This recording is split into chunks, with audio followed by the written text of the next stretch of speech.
자, 이 헤이그 특사 사건 바로 이겁니다. 그래서 이 고종이 이 국제사회에 우리의 어떤 일본이 외교권을 가져간 걸 갖다가 호소하기 위해서 할 수 있는 그 유일한 어떤 방법, 이 당시 만국평화회의가 유일했었습니다.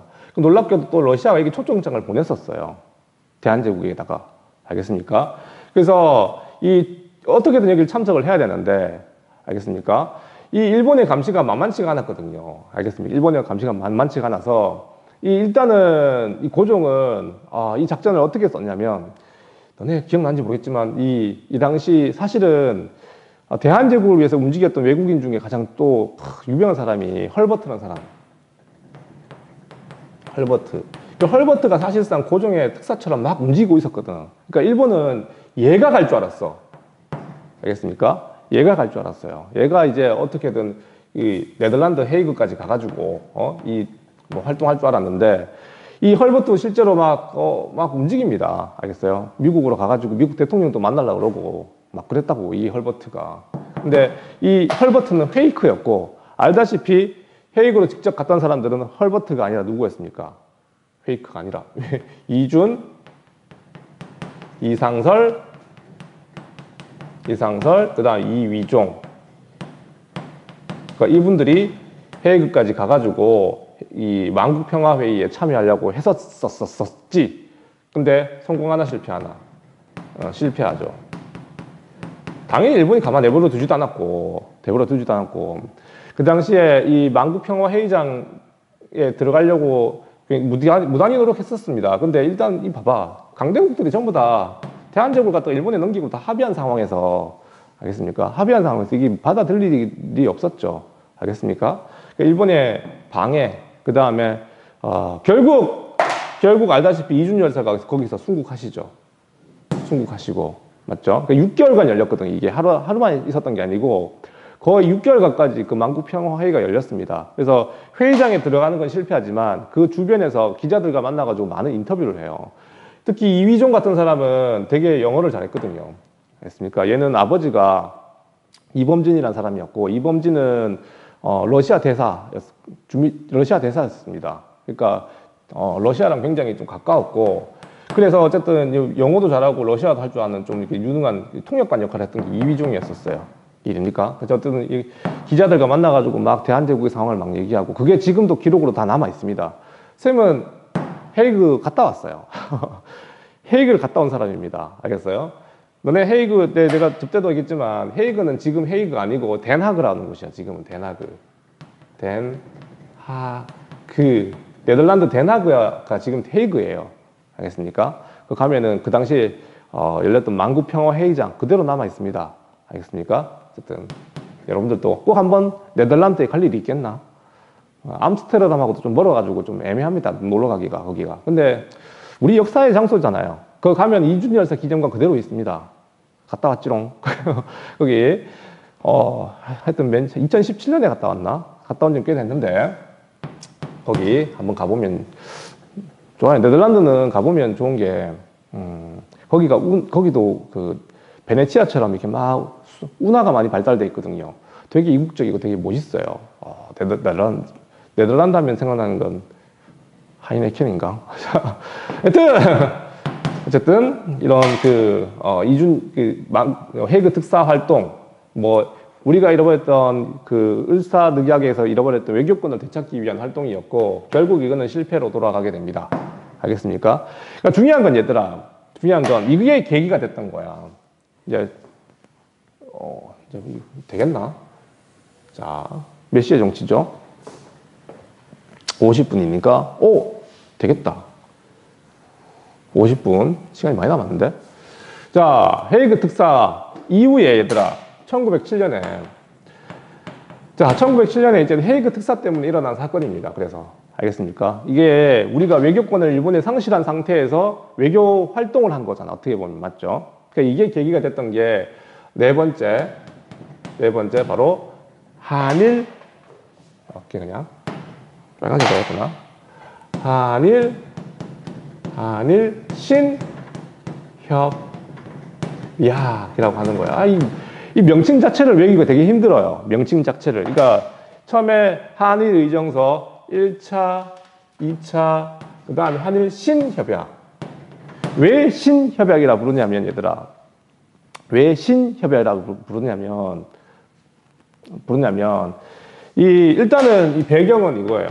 배경. 방금 냈다시피, 배경은 이 한일 신협약을 맺게 된 가장 중요한 배경은 헤이그 특사 사건 때문에. 왜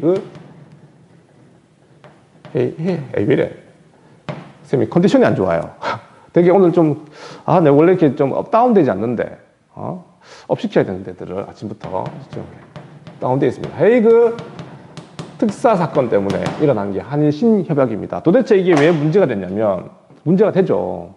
일본이 계속해서 이 조약을 가지고 문제 삼는 거야. 하늘 이정서 문제 삼아가지고 을사늑약 맺었고, 을사늑약 맺었는데 또 헤이그 특사 사건을 헤이그 특사를 보내가지고 또 문제 삼는 거라고. 이게 아까 그랬다시피 외교 활동이잖아요. 일종의 외교 활동.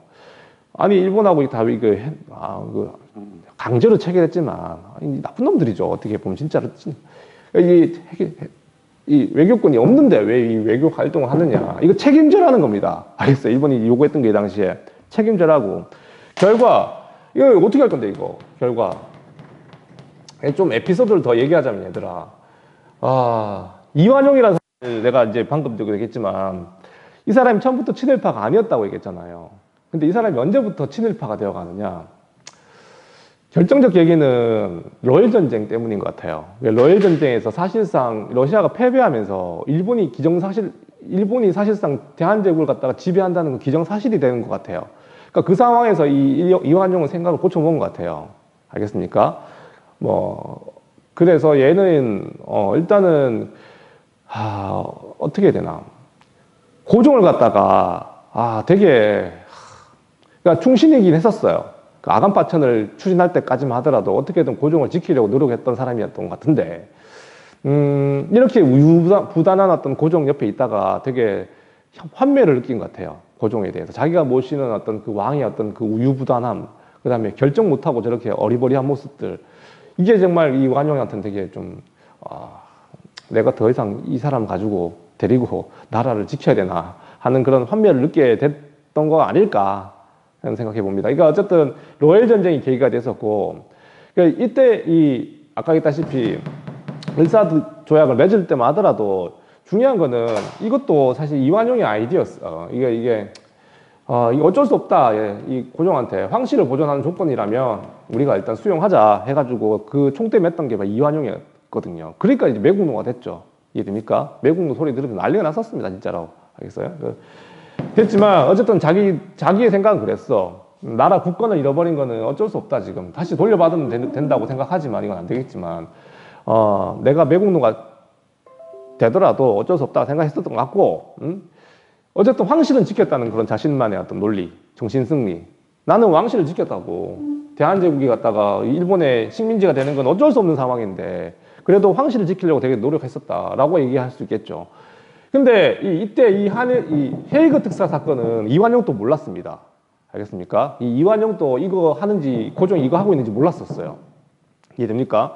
그러니까 이거 터지고 난 뒤에 일본이 사실상 거의 대한제국을 없애버리려고 하니까 그때는 이제 이완용도 빡 돌아요. 왕 보고. 너라 왕, 그랬죠, 왕한테. 도대체 왜 그러냐고.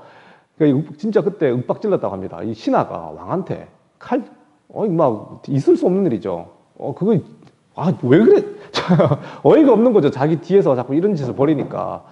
신하가 이러면 안 되죠. 안 되는데, 이제는 끝난 것 같아요. 이제 막장이죠, 나라 자체가. 그래서 어쨌든 결국에는 이거 책임져라고, 고종, 네가.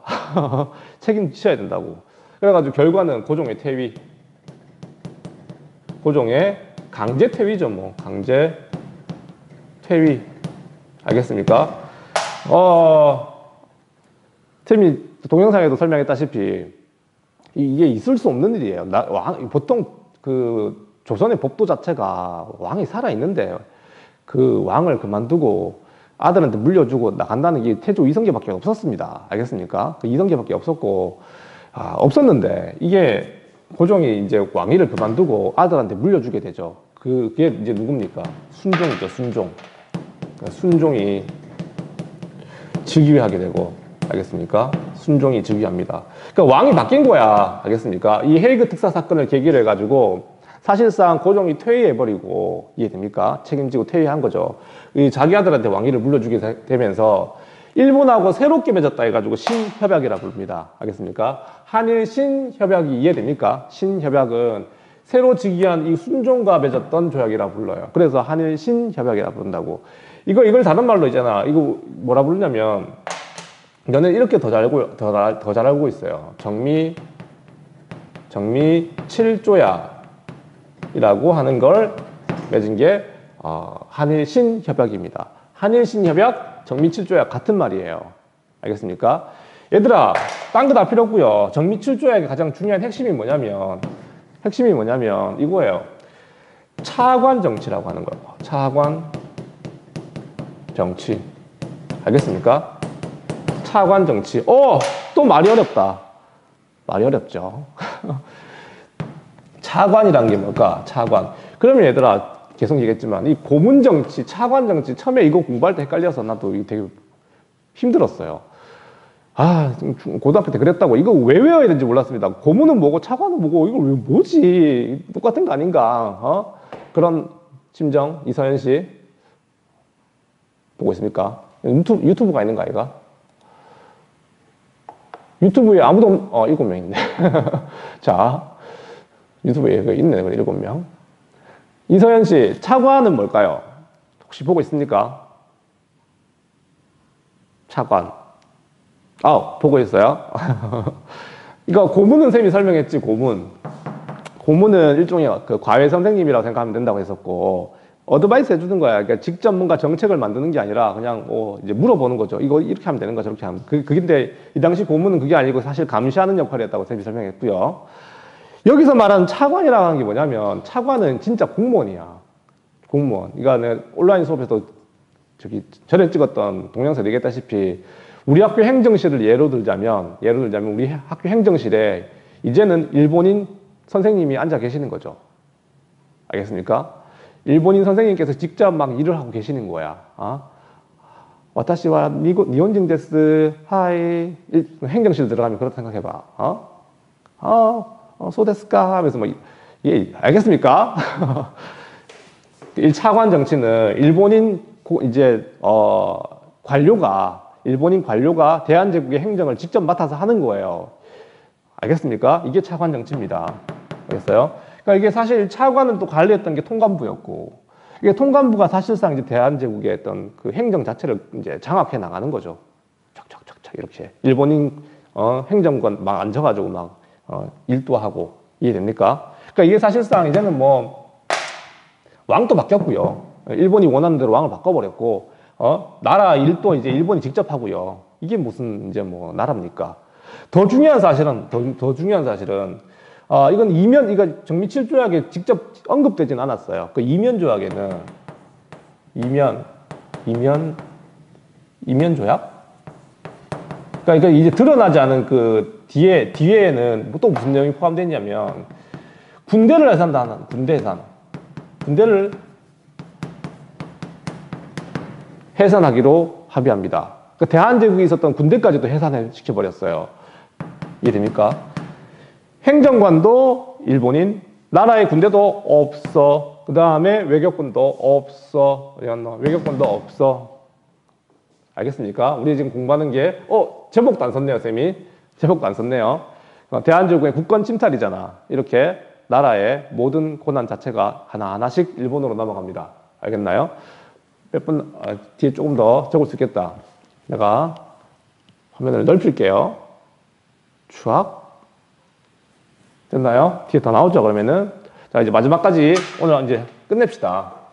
자, 그 이후에 이제 마지막 1910년이 와요. 1910년. 1910년이 마지막 다섯 번째. 우리가 알아야 될 거. 한일 병합 조약이라고 하는 거. 이게 이제 마지막입니다. 1910년에 한일 병합 조약이 한일 합방입니다. 한일 합방. 되게 말이 그럴듯하죠. 병합. 되게 대등해 보여. 너와 내가 하나로 되는 병합. 말은 되게 대등해 보이지만 이것도 되게 세심한 배려를 한 거야. 이게 무슨 말이냐면 얘들아, 이 당시 이토 히로부미가 러일 전쟁 끝내고 난 뒤에 이 대한제국을 어떻게 통치해 나갈까 하는 구상은 아까도 얘기했다시피 이게 보호국화였었어요. 보호국화. 이게 나라를 없앤다는 뜻이 아닙니다. 알겠어요? 그러니까 이토의 구상은 물론 나중에 조선을 갖다 식민지로 만들려고 하는 거는 동의합니다. 근데 당장 하자는 게 아니라 어느 정도 절차를 거쳐서 천천히 해 나가자는 게 이토의 생각이었다고. 왜냐면 조선의 저항이 만만치 않을 거라 생각했거든요. 이해됩니까? 한꺼번에 그냥 조선을 갖다가 없애버리고 병합해버리면, 합병해버리면 조선이 저항하기 시작하면은 이거 걷잡을 없을 거라고 생각했던 거야. 이해됩니까? 그래서 이토는 서서히 천천히 진행하자는 게 보호국화야. 이해됩니까? 근데 이 이토가, 얘들아, 이토 히로부미가 죽어요. 1909년에 이토 히로부미가 죽어요. 알다시피 이 사건이 뭡니까? 누가 죽였어요? 되게 유명한 사건이잖아요. 1909년에 이토를 사살한 사건. 맞죠? 이거 안중근이 사살해버렸잖아요. 맞죠? 안중근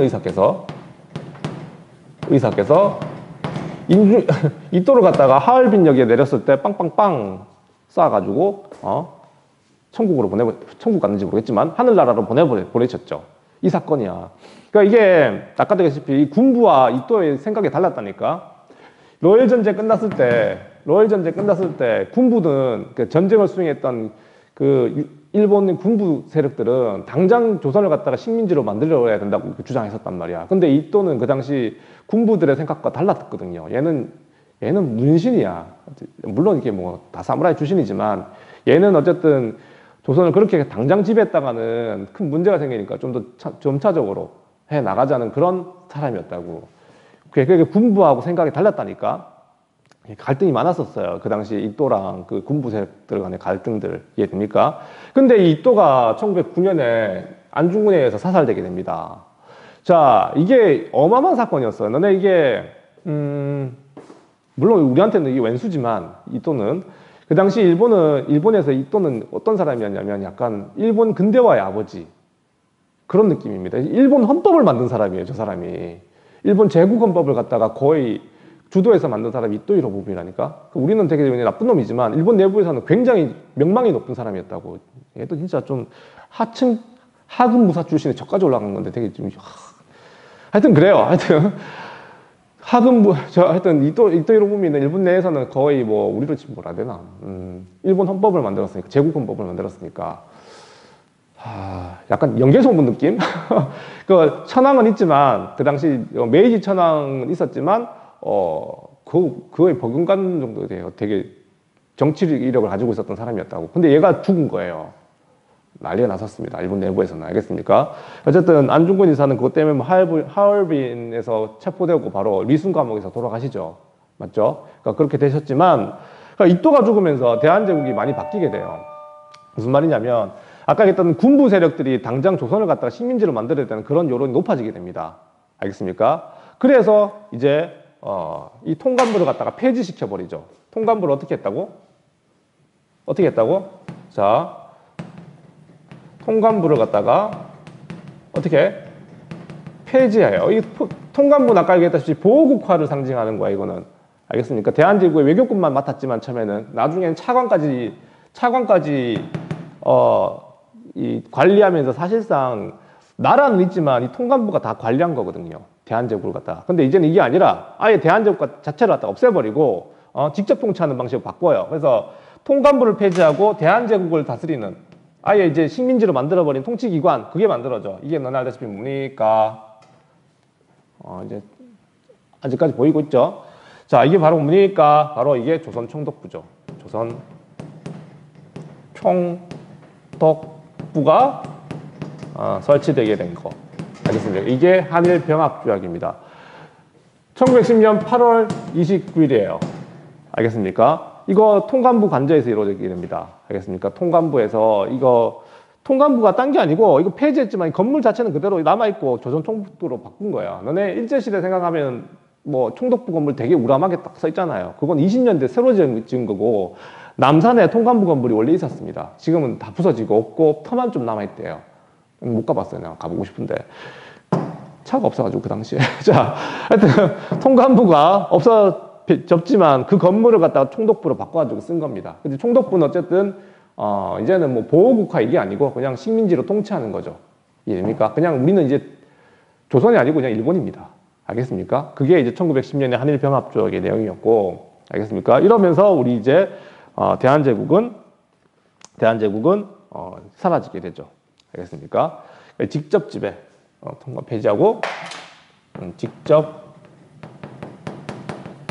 지배하게 되고, 이 총독부로 왔던 사람들은 다 누구였습니까? 다 군인이었죠.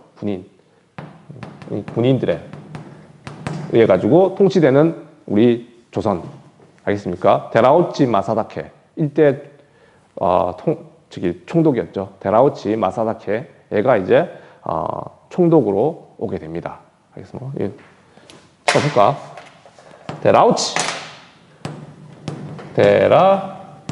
데라우치가 이제 총독부를 다스리는 초대 총독으로 우리 조선에 오게 됩니다. 이러면서 이제 대한제국은